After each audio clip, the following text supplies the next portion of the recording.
మాజీ మంత్రి కేటీఆర్ కాంగ్రెస్ ప్రభుత్వంపై సంచలన వ్యాఖ్యలు చేశారు. జ్యోతిరావు పూలేకు నివాళులు అర్పించారు. 1022 గురుకుల పాఠశాలలు కేసీఆర్ ప్రభుత్వం ఏర్పాటు చేసిందని ఆయన తెలిపారు. కాంగ్రెస్ ప్రభుత్వం వచ్చిన తర్వాత విచ్చలవిడిగా విధ్వంసం చేస్తున్నారని మండిపడ్డారు.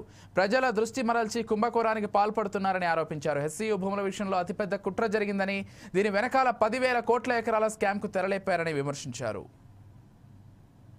గురుకుల పాఠశాలలు పెట్టి బడుగు బలహీన వర్గాల అభివృద్ధికి, భవిష్యత్ తరాలకు ఒక ప్రపంచంతో పోటీ పడే పౌరులుగా తయారు చేసే శక్తిని సంతరించుకునే విధంగా మహాత్మా జ్యోతిబా ఫూలే గారికి నివాళులు అర్పిస్తూ పెద్ద ఎత్తున గురుకుల పాఠశాలలు ఏర్పాటు చేసింది కేసీఆర్ గారి నాయకత్వం.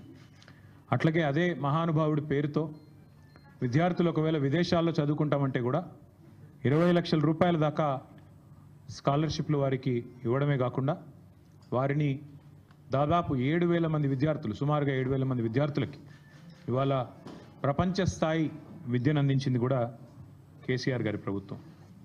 ఈ కాంగ్రెస్ ప్రభుత్వం వచ్చిన తర్వాత గత 15-16 నెలల్లో వీళ్ళు ఒకటే సింపుల్ మంత్రం పెట్టుకున్నారు. 3D Mantra: deception, destruction and distraction.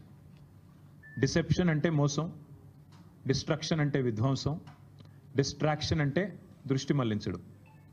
ఈ 3D మంత్రం పెట్టుకొని ఇవాళ 15-16 నెలల్లో విచ్చలవిడిగా ఒకవైపు విధ్వంసం చేస్తూ, పేదల బతుకులు ఛిద్రం చేస్తూ, రైతులు ఇప్పుడిప్పుడే బాగుపడి దేశానికే అన్నం పెట్టే స్థాయికి చేరుకున్న రైతన్న కడుపు మీద కొట్టి, మరొక వైపు ప్రజల దృష్టి మరల్చి